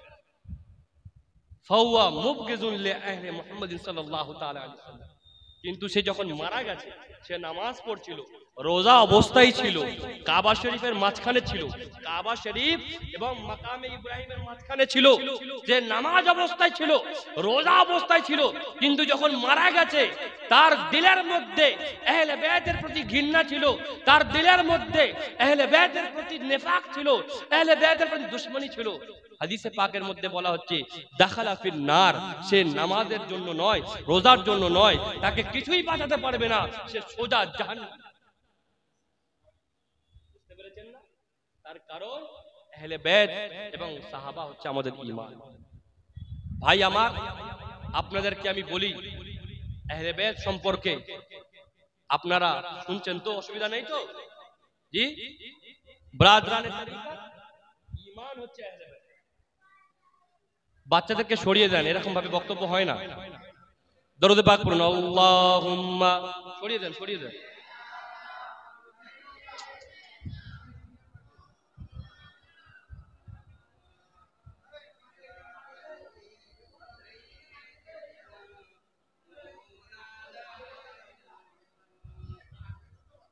দেখেন,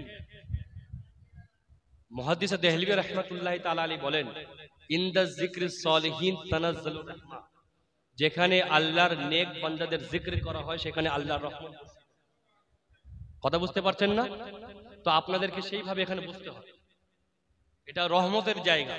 এটা সাধারণ ঘর ছিল, কিন্তু যখন এখানে রাসূলে পাক এবং তাঁর সৃষ্টিকর্তা আল্লাহ তাবারক ওয়া তাআলা এবং তাঁর প্রিয় বান্দাদের জিক্র করা হবে, তো এখানে আল্লাহর রহমত বর্ষিত বলছেন। এই বিষয় আমি আপনাদেরকে বলি, আমি কি বললাম, আহলে বাইতের প্রেম হচ্ছে আমাদের ইমান। কেন? তার কারণ আহলে বাইত সম্পর্কে বহু বহু কোরআনের পাকের আয়াত রয়েছে, বহু হাদিস রয়েছে। শোনো, আহলে বাইত তো তারা যাদের চেহারা দেখে ইহুদিরা নিজের এলাকা ছেড়ে চলে। এটা আমার কথা নয়, এটা কোরআনের কথা। রাসূল করিম সাল্লাল্লাহু তাআলা আলাইহি ওয়াসাল্লাম এবং ইহুদিদের মাঝখানে মুনাজরা হচ্ছে, কথা বলা হচ্ছে।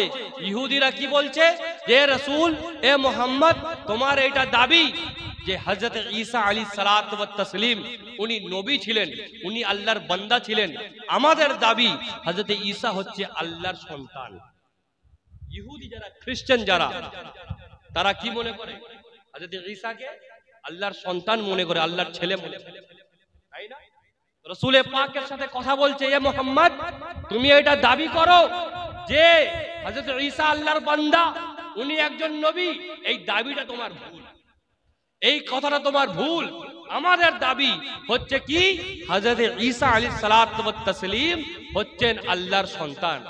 নাউযুবিল্লাহ। আমাদের কোরআন বলছে, লাম ইয়ালিদ ওয়া লাম ইউলাদ, আল্লাহর কোনো সন্তান নেই, আল্লাহকে কেউ জন্ম দেয়, তাই না?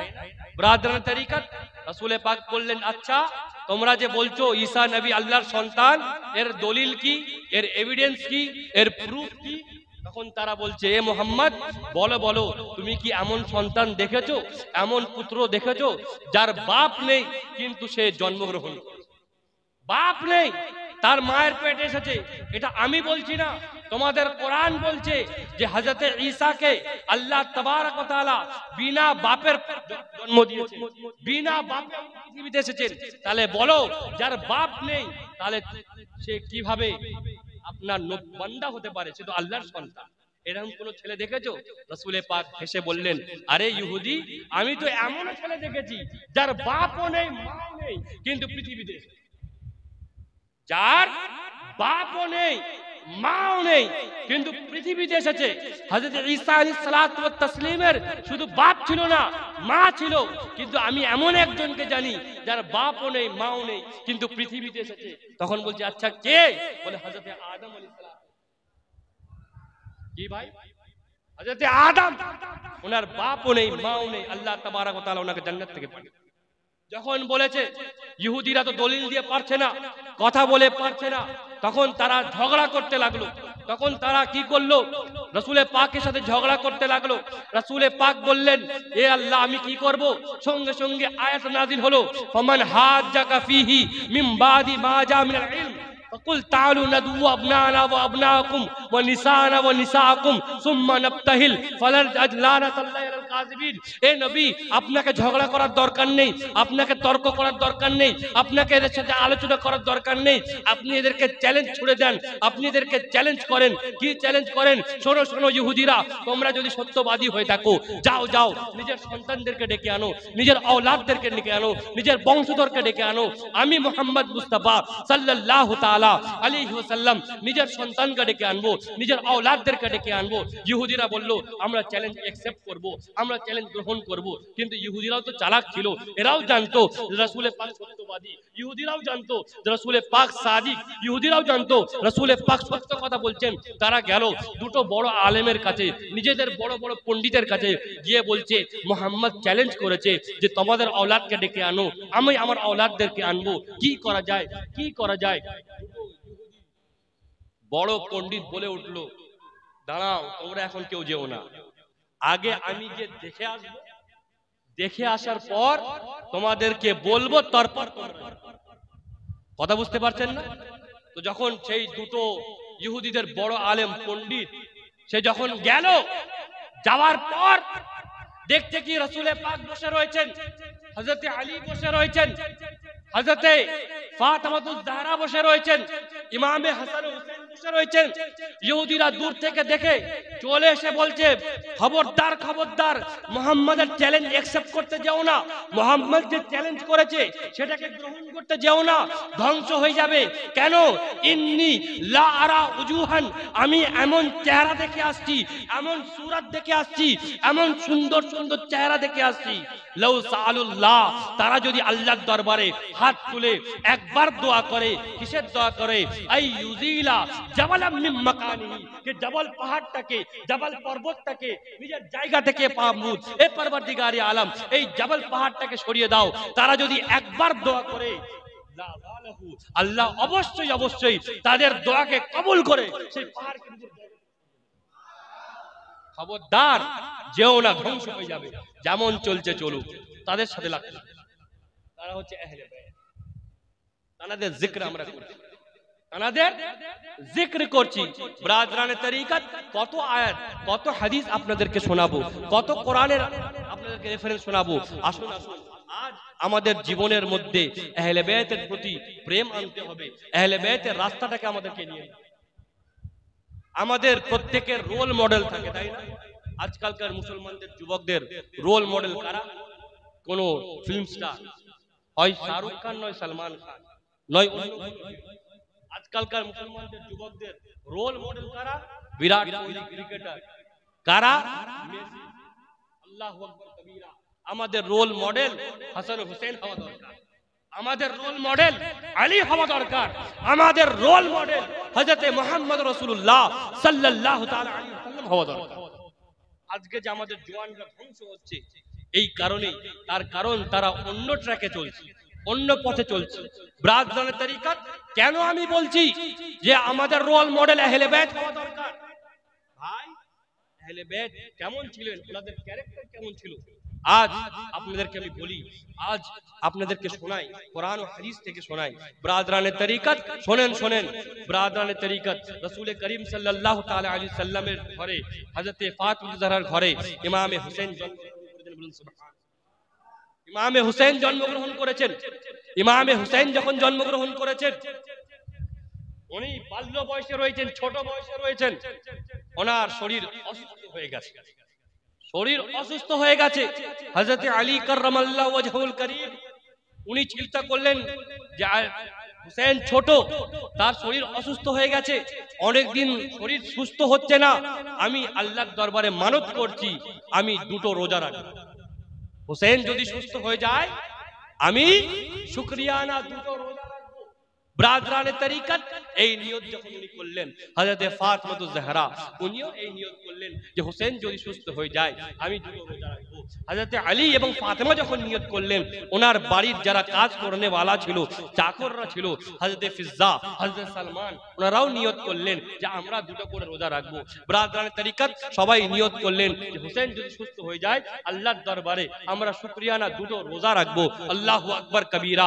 পরওয়ারদিগারে আলম খাল্লাকে বেনিয়াজ হোসেন পাককে সুস্থ করে দিলেন। যখন সুস্থ করে দিলেন সবাই রোজা রাখবে, সবাই চিন্তা করলো যে রোজা রাখবো, রোজা রাখার জন্য ওনারা রেডি হলেন। কিন্তু আল্লাহু আকবার কবীরা, আহলে বাইত কত আলা খানদান রোজা রেখেছেন, ইফতারের খাদ্য নেই, ইফতারের খাদ্য নেই। বলুন তো আমার রাসূলকে আল্লাহ কি দেননি? আল্লাহ তাবারক ওয়া তাআলা আমার রাসূলকে তো সব দিয়ে দিয়েছে। হাদিসে পাকের মধ্যে এসেছে ইন্নী কাদ উতীতু মাফাতিয়া খাজাইন, আল্লাহ তাবারক ওয়া তাআলা আমাকে এই জমিনের সমস্ত খাজানার চাবি দিয়ে দিয়েছে।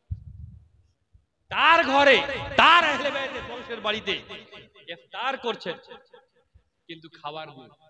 মাওলা মুশকিল কুশা চিন্তা করলেন যে আমাকে তো খাবারের জোগাড় করতে হবে, খাবার আনতে হবে।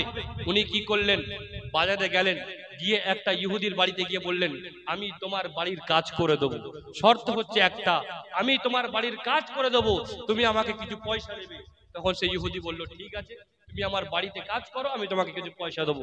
মাওলা মুশকিল কুশা উনি কি করলেন, আপনার বাড়িতে কাজ করলেন, কাজ করার পর বৈকাল হয়েছে, কিছু টাকা নিয়েছেন, টাকা নেওয়ার পর বাড়িতে যাওয়ার পূর্বে কিছু আটা কিনেছেন।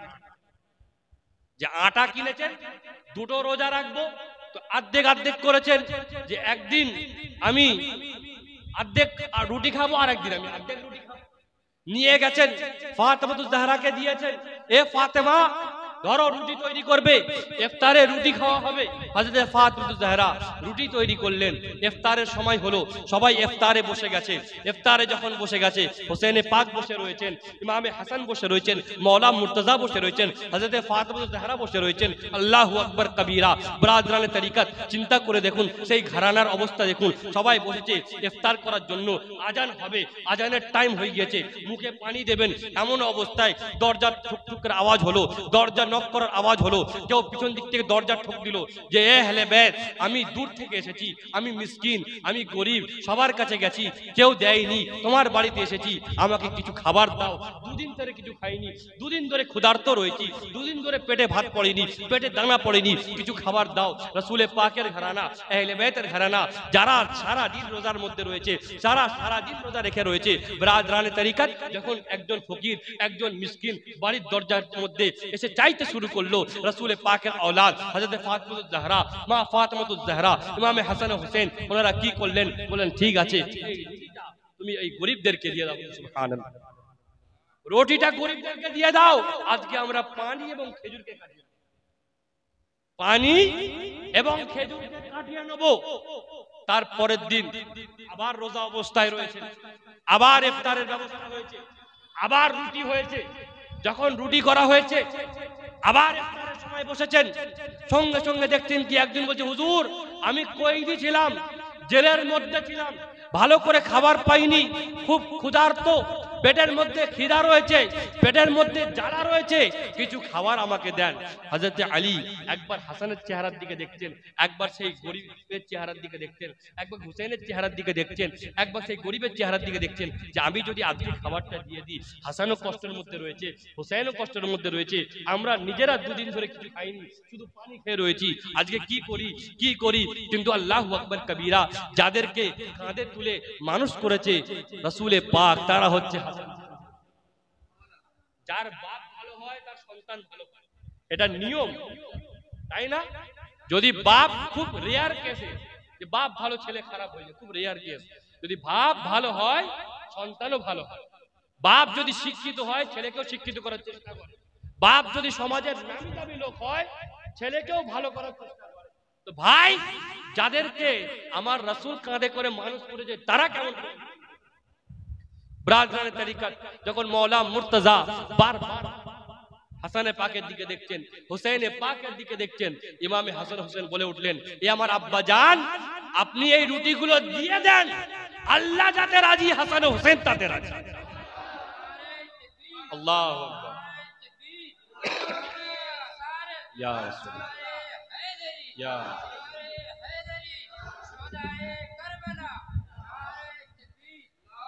হাসান হুসেন যাতে রাজি, আল্লাহ যাতে রাজি, হাসান হুসেন যাতে। যখন খাবার দেওয়া হলো, আল্লাহ তাবারক ওয়া তাআলা খাল্লাকে বেনিয়াত পরওয়ারদিগারে আলম, উনি কোরআনে পাকের আয়াত নাযিল করলেন, কি ওয়ায়ুতইমুনা আলা হুব্বিহি, তারা মানুষদেরকে খাবার খাওয়ায় আমার ভালোবাসা। আল্লাহ কোরআনের আয়াত নাযিল করে বলছে, ওয়ায়ুতইমুনা আলা হুব্বিহি মিসকিনা ওয়া আসীরা ওয়া ইয়াতীমা। শোনো শোনো, তারা আমার ভালোবাসায় মিসকিনকে খাবার খাওয়ায়, তারা আমার ভালোবাসায় গরিবদেরকে খাবার খাওয়ায়, তারা আমার ভালোবাসায় কয়েদিদেরকে খাবার খাওয়ায়। ওয়া ইন্নামা ইউতইমুকুম লিওয়াজহিল্লাহ, তারা তোমাদের কাছ থেকে কি চায় না, শুধুমাত্র আমার রহমত। লা নুরিদু মিনকুম, তোমাদের কাছ থেকে কিছু চায় না, কি চায় না, ওয়ালা শুকুরা ওয়ালা জাযা, না জাযা চায় না শুকরিয়া চায়, তারা শুধু আল্লাহকে রাজি করার জন্য খাবার খায়। এটা কার শানে কোরআনের আয়াত নাযিল হচ্ছে? আহলে বাইত। ভাই আপনাদেরকে আমি বলি, আহলে বাইত কোনো ছোট জিনিস নয়। আহলে বাইত রাসূল পাকের খানদান, যার ব্যাপারে বলা হয়েছে, রাসূল পাক স্বয়ং বলছেন, আনা তারিকুন ফিকুমুস সাকালেন, তোমাদের মাঝে আমি দুটো ভারী জিনিস ছেড়ে যাচ্ছি। আউয়ালুহুমা কিতাবুল্লাহ, একটা হচ্ছে আল্লাহর কিতাব অর্থাৎ আল কোরআন, ফিহি হুদা ওয়ান নূর, তার মধ্যে হেদায়েত রয়েছে, তার মধ্যে নূর হয়েছে। ওয়া সানিহুমা আহলু বাইতি, আর দ্বিতীয় হচ্ছে আহলে বাইত। উযাক্কিরুকুম লি আহলি বাইতি, উযাক্কিরুকুম লি আহলি বাইতি, শোনো শোনো, আমার আহলে বাইতকে ছেড়ে গেলাম, তাদের ব্যাপারে, তাদের সম্মান করতে গিয়ে, তাদের ব্যাপারে আলোচনা করতে গিয়ে নিজের দিলের মধ্যে আল্লাহর ভয় রেখো, আল্লাহর ভয়। আরেকটা বলছে কি, আনা তারিকুন ফিকুম ইন আখাযতুম বিহি লান তাদিল্লু, তোমাদের মাঝে দুটো জিনিস এমন ছেড়ে যাচ্ছি, যদি তোমরা আঁকড়ে ধরো, জড়িয়ে ধরো, মজবুতির সাথে ধরো, লান তাদিল্লু, তোমরা গুমরাহ কোনদিন হবে না, পথভ্রষ্ট। আউয়ালুহুমা কিতাবুল্লাহ, প্রথম হচ্ছে আল্লাহর কিতাব, ও সানি আহলু বাইত, দ্বিতীয় হচ্ছে আমার আহলে বাইত। আচ্ছা ভাই, আল্লাহর রাসূল আহলে বাইতের সাথে কোরআনকে কেন বললেন? কোরআনের সাথে আহলে বাইত কি কানেকশন রয়েছে? কি এর মধ্যে কানেকশন রয়েছে? কানেকশন অনেক, অনেক গভীর কানেকশন রয়েছে। কানেকশন হচ্ছে কি, কোরআন হচ্ছে থিওরি। আমরা যারা স্কুলে পড়াশোনা করেছি তারা জানি যে একটা হয় থিওরি, একটা হচ্ছে প্র্যাকটিক্যাল, তাই না? থিওরিটা কি লিখিত ভাবে লেখা অবস্থায় থাকে, আর প্র্যাকটিক্যাল হচ্ছে যেটা মানুষ করে দেখায়। বুঝতে পারছেন তো আমার কথা? প্র্যাকটিক্যালটা করে দেখানো হয়।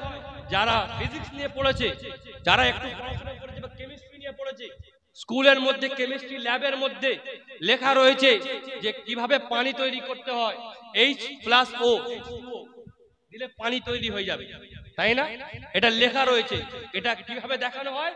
ল্যাবে গিয়ে যখন সেটাকে স্যার আমাদেরকে দেখায় যে এরকম ভাবে তৈরি, ঠিক কি না? ব্রাদানের তরিকাতে একটা হচ্ছে প্র্যাকটিক্যাল আর একটা কি থিওরি। তো কোরআনে পাক হচ্ছে থিওরি। কোরআনে পাকের মধ্যে বলা হচ্ছে আকিমুস সালাত, তোমরা নামাজ কায়েম করো, তোমরা নামাজ কায়েম করো। কিভাবে করব, কেমন ভাবে করব? কারবালার প্রান্তরে হুসেন দেখিয়ে দিচ্ছে, কেমন ভাবে দেখাচ্ছে। চোখের সামনে আলী আসগর শহীদ হয়েছে, চোখের সামনে আলী আকবর শহীদ হয়েছে, চোখের সামনে হযরত আব্বাস শহীদ হয়েছেন, চোখের সামনে হযরত কাসিম শহীদ হয়েছেন। ছোট্ট শিশু যার কোনো দোষ ছিল না, তার হুলকুমে তীর মারা হয়েছে। ওনার নিজের স্ত্রী, ওনার নিজের বোন যায়েনব চোখ থেকে কাঁদছে, ওনার নিজের বাচ্চা মেয়ে হযরত সাকিনা চোখ থেকে ফুটে ফুটে কাঁদছে। কিন্তু হুসেন, কোরআনে পাকের সাথে তাদের সম্পর্ক, কোরআনে পাকের সাথে রিশতা, কোরআনে পাকের সাথে তাদের সম্পর্ক। আকিমুস সালাত, কোরআন অর্ডার করেছে নামাজ কায়েম করতে হবে, নামাজ পড়তে হবে। কারবালার প্রান্তরে হুসেন ঘোড়ার উপরে, কারবালার প্রান্তরে ময়দানে জঙ্গে, ময়দানে যুদ্ধের ময়দানে হুসেন রয়েছে। হুসেনে পাক যখন আজানের টাইম হয়েছে ঘোড়া থেকে নেমে গেলেন, নামাজের টাইম হয়েছে, আপনি নামাজের জন্য আগে বাড়লেন।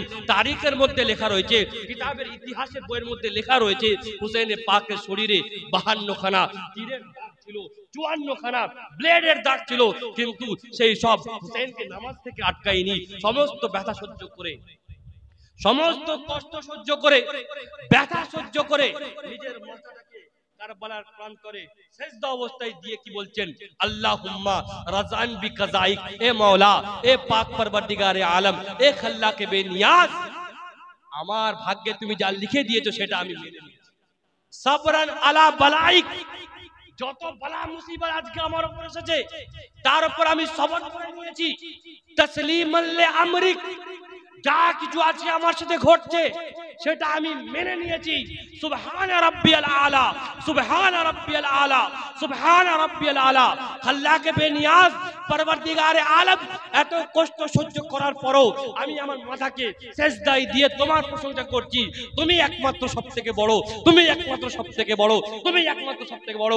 বলো বলো, তুমি হুসেনের প্রতি রাজি হও। কোরআন বলছে আকিমুস সালাত, হুসেন কারবালার ময়দানে নামাজটা পড়ে দেখা, তাই না? কোরআন বলছে কি, যে তোমরা নাস্তাঈনু বিস-সাবরি, তোমরা সাহায্য চাও সবর দ্বারা এবং নামাজ দ্বারা। বলেন তো ভাই, আর কত মানুষ আহলে বাইতের ছোট্ট 18, আপনার যদি সন্তানকে কেউ চর মারে আপনার ব্যথা হবে না বিনা কারণে? যদি কেউ মারে আপনি ঝগড়া করতে যাবেন না? যাবেন কি যাবেন না? আপনার ভাইকে যদি কেউ গাল দেয় আপনি কেড়ে যাবেন না? অবশ্যই যাবেন। তার কারণ আপনার সাথে তার রক্তের সম্পর্ক রয়েছে, ব্লাড রিলেশন রয়েছে, আপনার সাথে তার একটা মহাব্বতের সম্পর্ক রয়েছে। আমি জিজ্ঞাসা করি, নিজের চোখের সামনে কারবালার প্রান্তরে যখন 22,000-এর সামনে 72 দাঁড়িয়েছিল, 22,000-এর সামনে 72 দাঁড়িয়েছিল, ওইদিকে আপনার আজান হচ্ছে, ওইদিকে আপনার নামাজ হচ্ছে, ওইদিকে আপনার আকামত হচ্ছে, ওইদিকে আপনার সাজদা হচ্ছে, রুকু হচ্ছে, 72-এর মধ্যেও আজান হচ্ছে, 72-এর মধ্যেও রুকু হচ্ছে, 72-এর মধ্যেও সাজদা হচ্ছে। কিন্তু ভাই আমার 22,000 নামাজ পড়ছে, 72 নামাজ পড়ছে। আপনারা বলুন তো 72-এর নামাজ কবুল হয়েছে না 22,000-এর নামাজ? জি, 72 হয়েছে, 22,000-এর হয়নি।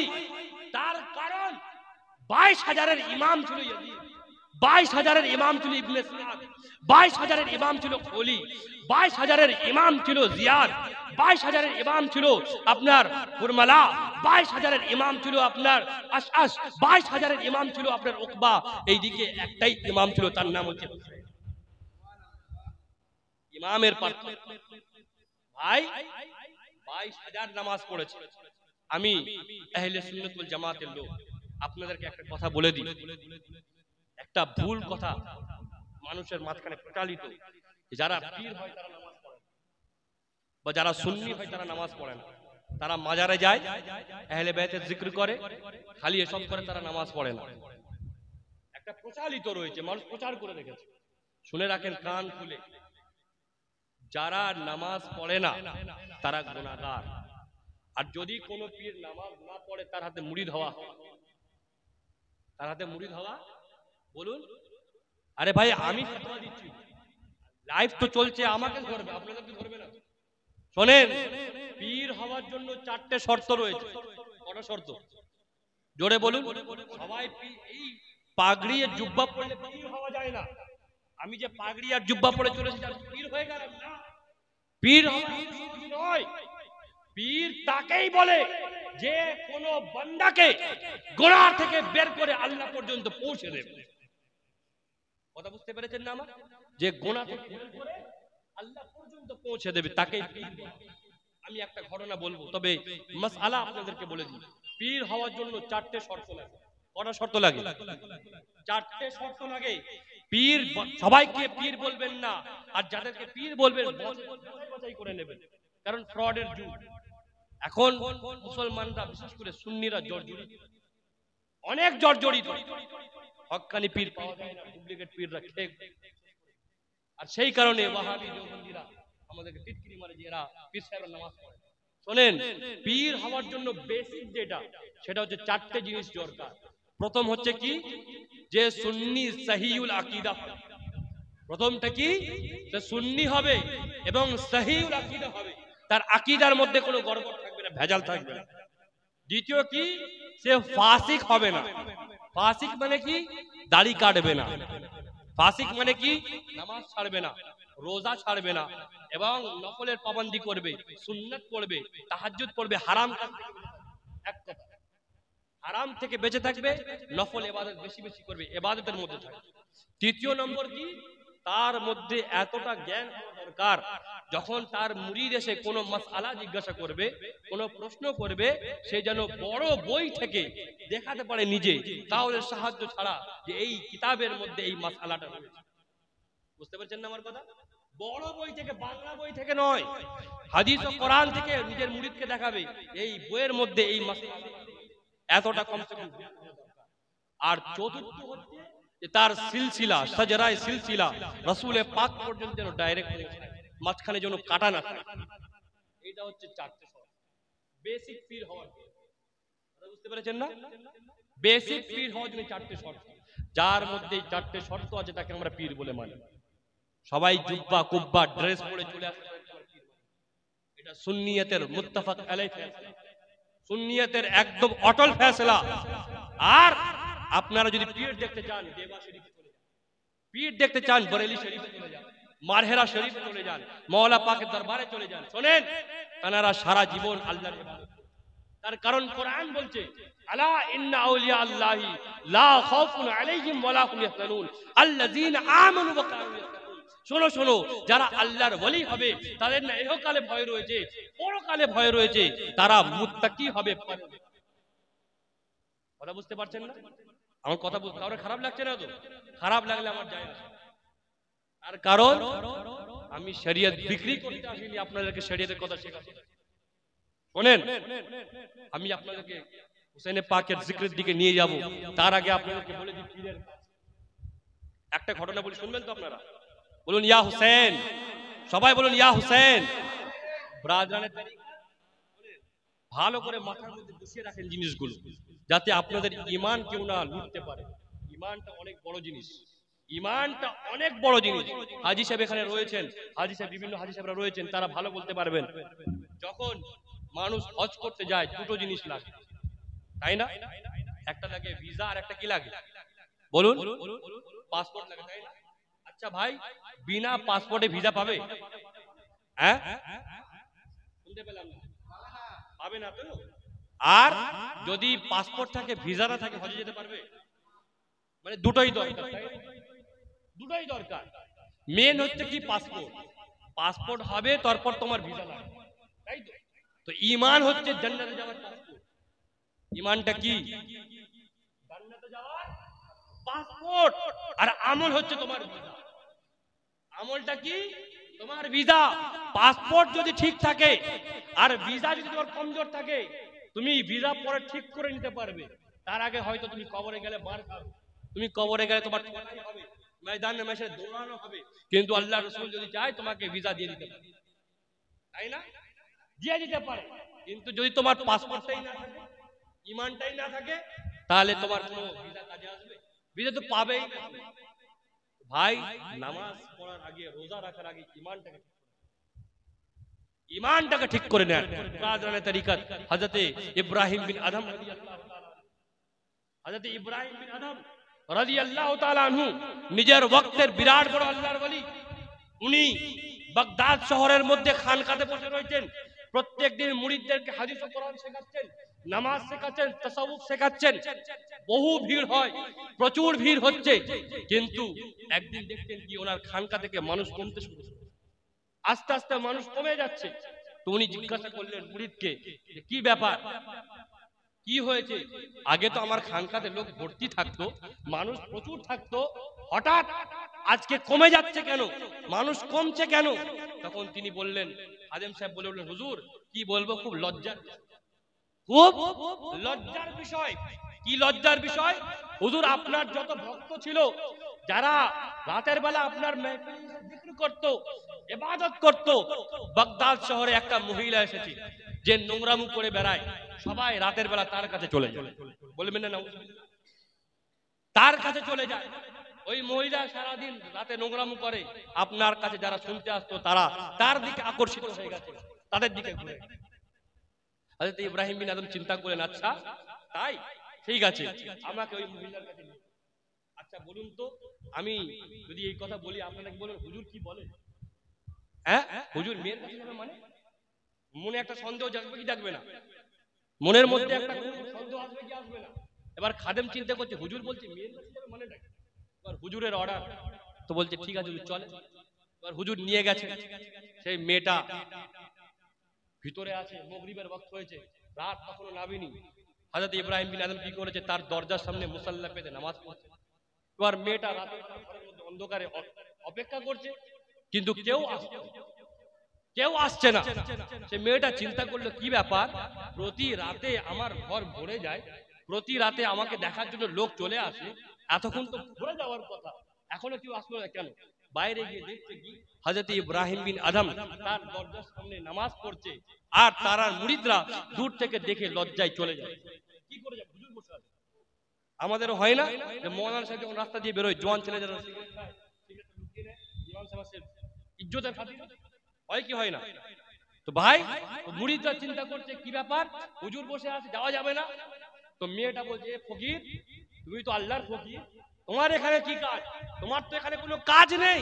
তুমি জঙ্গলে গিয়ে ইবাদত করো, তুমি ঘরে গিয়ে ইবাদত করো, তুমি আমার ব্যবসায় কেন বাধা দিচ্ছ? আমি তো তোমার কিছু ক্ষতি করিনি, তোমার কোনো কিছু করিনি, তুমি কেন বাধা দিচ্ছ? ব্রাদার তরিকত হযরত ইব্রাহিম বিন আদম জিজ্ঞাসা করলেন, হে মেয়ে, তুমি এই কাজ কেন, এই নোংরামি কেন করো, এই খারাপ কাজের মধ্যে তুমি কেন লিপ্ত? বলে আমি কি করব, মজবুর, আমার পাপী পেটের ব্যাপার, এই পেট চালানোর জন্য আমাকে খারাপ কাজ করতে হয়। তখন উনি জিজ্ঞাসা করলেন, আচ্ছা তোমার কাজ কি? বলে ছেলেরা আসে, আমাকে পয়সা দেয়, তারা যা বলে আমি তাকে রাজি, যা করতে বলে আমি রাজি। এবার তিনি খাদেমকে অর্ডার করলেন যে আমাকে টাকা দিল। টাকা দেওয়ার পর বলছে, চলো আমি তোমাকে টাকা দিচ্ছি, আজকে রাতে আমি যা বলবো তোমাকে শুনতে। এবার খাদেমরা চিন্তায় পড়ে গেল যে আজকে পীর সাহেব যদি এই কাজ করে, কালকে আমাদের খানকায় এসে লোকরা, পাবলিকরা মেরে অবস্থা খারাপ করে দেবে। কারণ কে বোঝাবে কি হচ্ছে কে জানে, ব্রাদারের তরিকত। কিন্তু হুজুর বলেছে, হুজুরকে টাকা দেওয়া হলো। হুজুর বলেন চলো ভিতরে চলো। ভিতরে গেলেন হযরত ইব্রাহিম বিন আদম। তখন বলছেন, এই নাও তোমাকে, আজকে আমি যা বলবো বলছেন, হ্যাঁ আমি শুনবো, অবশ্যই শুনবো। আপনি আমাকে টাকা দিতেন, কেন শুনবো না? বলছে, শোনো, যাও আগে তুমি গোসল করে এলো। গোসল করে আসার পর হযরত ইব্রাহিম বিন আদম নিজের মুসল্লা বিছিয়ে দিলেন। বিছিয়ে দেওয়ার পর উনি বললেন, শোনো, তুমি এই মুসল্লায় বসে যাও। বসে গেলেন। তখন বললেন, শোনো, তুমি দিলের মধ্যে তুমি শুধু নিয়ত করো যে আমি 2 রাকাত নামাজ। সে নিয়ত করলো। নিয়ত করে আল্লাহু আকবার বলে সেই মেয়ে হাত বেঁধেছে। হযরত ইব্রাহিম বিন আদম হাত তুলেছে যে মওলা খাল্লাকে বেনিয়াজ পরবর্দিগারে আলম, এ রহমান এ রহিম, আমার কাজ একে মুসাল্লার মধ্যে বসানো ছিল, আমার ডিউটি একে মুসাল্লার উপর বসানো ছিল। এর দিলকে পরিবর্তন করা তোমার কাজ, মওলা তুমি এর দিলকে পরিবর্তন করে দাও। সেই মেয়ে যখন উঠলো, তার চোখ ছলছল করে পানি। যে হযরত, এতদিন আমি গুনাহের মধ্যে লিপ্ত ছিলাম, কিন্তু আমি যখন আজকে আল্লাহর ইবাদতের জন্য মাথাকে নত করলাম, আমি দিলের মধ্যে খুব শান্তি পেলাম। আপনার হাতে আমি তওবা করে আজকে সত্যিকারের আপনার দরবারে গেলাম। এটা হচ্ছে আল্লাহর ওলিদের কাজ। বুঝতে পারছেন না? এটা হচ্ছে আল্লাহর ওলিদের কাজ। সেই কারণে আপনাদেরকে বলছি, দেবা শরীফে আপনারা যদি কোনোদিন যান, আমি গিয়েছি, যাবেন, একদম মাজারের সামনে মসজিদ রয়েছে, বড় মসজিদ, বড় একটা মসজিদ রয়েছে। ওই মসজিদে আপনারা দেখবেন প্রথমেই লেখা রয়েছে, যে নামাজ नहीं पढ़ता वो मेरा मुरीद। যে নামাজ পড়ে না সে আমার মুরিদ। এটা কে বলে গেছে? ওয়ারিসে পাক বলে গেছে। এবার যদি ওয়ারসিরা, আজকালকার যদি ওয়ারসিরা বলে আমরা নামাজ পড়বো না, আমরা দিল নামাজি, তাহলে ওয়ারিসে পাকের সে মুরিদ রইল? জি, আমার কথা বিশ্বাস করতে হবে না, আপনি কি দেখতে আসেন? আপনারা চিন্তা করে দেখুন, প্রত্যেক আল্লাহর ওলির মাজারের পাশে একটা করে মসজিদ। চিন্তা করে দেখুন, তাই না? প্রত্যেকটা আল্লাহর ওলির মাজারের পাশে একটা করে মসজিদ। তার কারণ কি? যখন দিলকে পরিষ্কার করার হবে, আমার কাছে আসবে, সেজদার যখন টাইম হবে, তুমি আল্লাহ, এটাই। কিন্তু আমরা সেটা করি না। আমাদের মধ্যে নামাজ নেই, রোজা নেই, যাকাত নেই, হজ নেই, সমস্ত খারাপ জিনিস আমাদের মধ্যে। মুহররম আসলে যেটা করণীয় সেটা বাদে সবকিছু আমরা। আহলে বাইতকে আপনারা হালকা মনে করেছেন, আহলে বাইতের জিকিরকে আপনারা হালকা মনে করেছেন। শুনেন আহলে বাইত কারা, মাওলা মুশকিল কুশা, উনি রাসূল পাক সাল্লাল্লাহু তাআলা আলাইহি ওয়াসাল্লামের জামাই। একদিন হযরত রাসূল পাক বললেন যে আমাকে জঙ্গে খায়বারের সময় ঘটনা, খায়বার যুদ্ধের ঘটনা। কি ঘটনা? যে ব্রাদারের তরিকত খায়বারের মধ্যে ইহুদিরা ছিল, অনেক বড় কাফের মুশরিকরা ছিল। তারা মহল থেকে বের হতো, তারা এলাকা থেকে বের হতো, আর মুসলমানদের উপর আক্রমণ করে ফের আবার ঢুকে যেত। বারবার যখন আক্রমণ করতো মুসলমানদের উপর, রাসূল পাক চিন্তা করলেন যে আমি খায়বারের উপর আক্রমণ করব, খায়বারের মানুষদের সাথে যুদ্ধ করব। উনি কি করলেন? খায়বারের উপর আক্রমণ করব। খায়বারের উপর আমি যখন আক্রমণ করব, কি করলেন? সাহাবায়ে কেরামদেরকে ডাকলেন, সাহাবায়ে কেরামদেরকে একত্রিত করলেন। যখন সাহাবায়ে কেরামদেরকে একত্রিত করলেন, উনি কি বললেন? যে সাহাবায়ে কেরামগণ, শোনো শোনো, আমি খায়বারের উপর আক্রমণ করব, তোমরা সবাই তৈরি হও, তোমরা সবাই রেডি হও। তারপর কি করলেন? হযরত আবু বকর সিদ্দিক রাদিয়াল্লাহু তাআলা আনহু, যিনি প্রথম খলিফা, যিনি আফজলুল বশর বাদুল আম্বিয়া, উনাকে বললেন, এ আবু বকর সিদ্দিক, তোমার হাতে আমি ইসলামের ঝান্ডা দিচ্ছি, যাও যাও তুমি গিয়ে আক্রমণ করো, তুমি গিয়ে আক্রমণ করো, অ্যাটাক করো। হযরত আবু বকর সিদ্দিক গেলেন। যাওয়ার পর যখন উনি আক্রমণ করলেন, এত মজবুত কিলা ছিল, এত মজবুত প্যালেস ছিল, এত মজবুত মহল ছিল যে উনি দরজা ভাঙতে পারলেন না।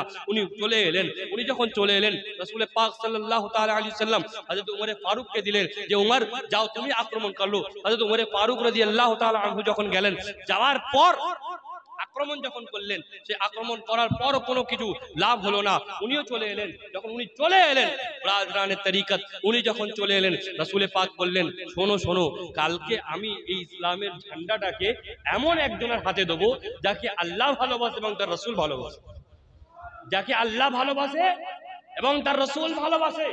ব্রাদরানের তরিকত, সকাল হলো, নামাজ হলো, রাসূল পাক সাহাবাদের দিকে দেখছেন, সাহাবায়ে কেরামদের দিকে যখন দেখছেন, কি দেখছেন? সাহাবায়ে কেরামদেরকে বলছেন, আইন আলী ইবনে আবি তালিব, আলী কোথায়? আলীকে তো দেখতে পাচ্ছি না, আলী কোথায় রয়েছে? সাহাবায়ে কেরামরা বললেন, ইয়া রাসূলুল্লাহ, ইয়া হাবিবাল্লাহ, আলীর চোখে একটু ব্যথা রয়েছে, একটু অসুবিধা রয়েছে, সেই কারণে সে আসতে পারেনি। ইয়া রাসূলুল্লাহ, ইয়া হাবিবাল্লাহ, সে চোখে একটু ব্যথা পেয়েছে, সেই কারণে আসতে পারছে না।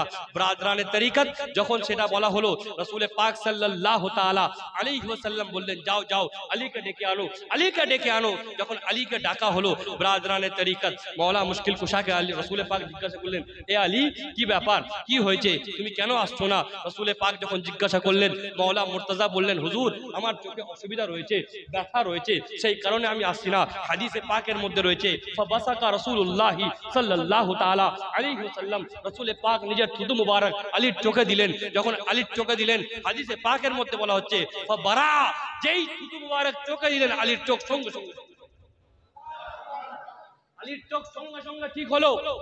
যখন আলীর চোখ সঙ্গে সঙ্গে ঠিক হলো, ব্রাদরানের তরিকত রাসূল পাক বললেন, এ নাও আলী, ঝান্ডা তোমাকে দিলাম, তুমি এটা নিয়ে যাও, আক্রমণ করে সেটাকে তুমি যুদ্ধে জয়লাভ হয়ে যাও।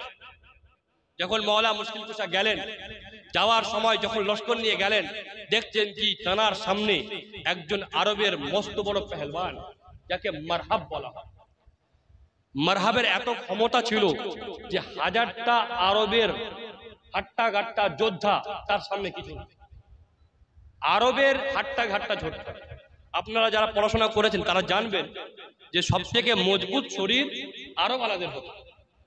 হাজারটা আরবের সৈন্য একদিকে, মারহাব সেই মারহাব দাঁড়িয়ে, তার মাথার উপর লোহার হেলমেট রয়েছে, কবজ রয়েছে, ঘোড়ার উপরে রয়েছে।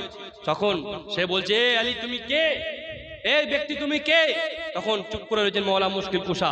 সে অহংকারে বলে উঠলো, কাদ আলিমাত খায়বারা আন্নি মারহাব। এ ব্যক্তি শুনে রাখো, শুনে রাখো, এই খায়বার শহর জানে যে আমি হচ্ছি মারহাব, আমি মারহাব সাকিস সিলাহি বাতালাল মুজাররাব। শোনো, আমার হাতে এমন তলোয়ার রয়েছে যার সামনে তুমি টিকতে পারবে না, তুমি টিকতে পারবে না। ব্রাদরানের তরিকত যখন মাওলা মুশকিল কুশাকে সে চ্যালেঞ্জ করলো, মাওলা মুশকিল কুশাকে সে যখন আপনার ললকারলো, মাওলা মুশকিল কুশাকে যখন চ্যালেঞ্জ করলো, ভাই, মাওলা মুশকিল কুশা তো এমনি আসেনি, ওনাকে পাঠিয়েছে রাসূল পাক। ভাই, রাসূল পাক পাঠিয়েছেন। যখন রাসূল পাক পাঠিয়েছেন, উনি বললেন, হে, আমাকে তুমি চ্যালেঞ্জ করছো? আনাল্লাযী সাম্মাতানি উম্মে হায়দারা।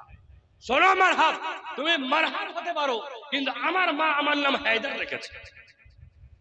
হায়দার কাকে বলা হয় ভাই? আরবি ভাষায় বাঘের বহু নাম। আসাদ মানে হচ্ছে বাঘ, বাঘ মানে বোঝেন তো, জঙ্গলের টাইগারকে বলা হয়, এটা জানেন তো? তো আরবি ভাষায় টাইগারকে আসাদ বলা হয়। কি বলা হয়? আসাদ। হামজা মানেও হচ্ছে বাঘ, আব্বাস মানে হচ্ছে বাঘ, বুঝতে পারছেন না? আপনার হায়দার মানে হচ্ছে বাঘ। কথা বুঝতে পারছেন তো? হামজা মানেও বাঘ, আসাদ মানেও বাঘ, আপনার হায়দার মানেও বাঘ, আর আপনার হামজা মানে হচ্ছে বাঘ। কিন্তু প্রত্যেকটা এই যে বাঘের নাম দেওয়া হয়েছে তার কারণ রয়েছে। আসাদ সেই বাঘকে বলা হয় যে বাঘ শান্তভাবে দাঁড়িয়ে থাকে। কথা বুঝতে পারছেন না? আসাদ সেই বাঘকে বলা হয় যে শান্তভাবে দাঁড়িয়ে থাকে। আর হামজা সেই বাঘকে বলা হয় যে বাঘ নিজের শিকারকে দেখতে থাকে, নিজের শিকারকে দেখে, সেই বাঘকে বলা হয়। আর আব্বাস সেই বাঘকে বলা হয় যে বাঘ নিজের শিকারের উপর ঝাপটা মারে। কথা বুঝতে পারছেন না? আর হায়দার সেই বাঘকে বলা হয় যে নিজের শিকারকে দুটো মাঝখান থেকে ফেড়ে দেয়।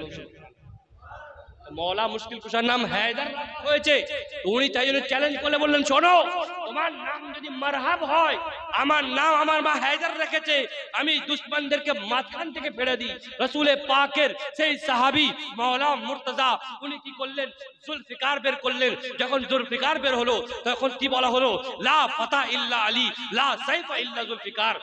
আলীর মতন কোন মর্দ নেই, আলীর মতন কোন নওজওয়ান নেই, আলীর মতন কোন যোদ্ধা নেই, জুলফিকারের মতন কোন তলোয়ার নেই। ওই বলে যখন হযরত মুশকিল কুশা তলোয়ারের কোপ মারলেন, কোপ মারার পর মারহাব যে এত শক্তিশালী, এত পাওয়ারফুল, এত বডি বিল্ডার, তার মাথায় যখন কোপ লাগলো সে মাঝখান থেকে দু টুকরো হয়ে ঘোড়া সমেত আলাদা। এটা হচ্ছে আলী। ভাই, আহলে বাইতের ভালোবাসা দিলের মধ্যে রাখেন, তার কারণ আহলে বাইত আমাদের জন্য রোল মডেল। মুহররম আসলে আমাদের সমাজের মধ্যে অনেক খারাপ কাজ আজকালকার শুরু হয়েছে। আহলে বাইতের প্রেম নিয়ে ছিলিবিলি করবেন না, বুঝতে পেরেছেন না? আজকাল সবথেকে বড় প্রবলেম এটা হয়ে গিয়েছে যে আমাদের সুন্নি রূপে কিছু মানুষ এসে সুন্নিদেরকে ধ্বংস করে। তাদের নামাজ নেই, আহলে বাইতে পাকের প্রতি ভালোবেসে তারা কোরআন সাদকা সাবিল কিছু করবে না। তারা কি করবে? তারা সমস্ত হারাম কাজের মধ্যে লিপ্ত। মুহররম আসলে আপনারা রোজা রাখেন, মুহররম আসলে আপনারা সাদকা করেন, সাবিল করেন, আহলে বাইতের প্রেম নিজেদের দিলের মধ্যে রেখে আপনারা সাবিল সাদকা করেন, নামাজ পড়েন, রোজা রাখেন। আরে ভাই, ইমামে হোসেন তো এটাই শিখিয়ে গেছে। কিন্তু আজকে সেসব বাদ দিয়ে আমরা কি করছি? একবার চিন্তা করুন, আহলে বাইত পাক, ওনারা পবিত্র, ওনাদের নাম নিয়ে এরকম ভাবে ছিলিবিলি করবেন না। যদি দিলের মধ্যে আহলে বাইতের ভালোবাসা থাকে, মওলা পাক বলছেন, দাগ ইশকে পঞ্জতন কি গরমিয়া দেখে আগর সর্দ হো খুরশিদ महशर ইয়া আলী ইয়া মুর্তজা। আমাদের দিলের মধ্যে আহলে বাইতের যে প্রেমের দাগটা রয়েছে সেটা যদি কিয়ামতের দিন দেখানো হয়, সেই ময়দানে mahshare সূর্য ঠান্ডা হয়ে যাবে। কিন্তু আমাদের মধ্যে তাদের মধ্যে চলতে হবে, তাদেরকে ফলো করতে হবে, তাদের যে লাইফস্টাইল ছিল, তাদের চলাফেরা ছিল, সেটা আমাদেরকে মানতে হবে, শুধু মুখ থেকে বললে হবে না। যাই হোক, আমি আমার বক্তব্যকে এখান থেকে শেষ করছি।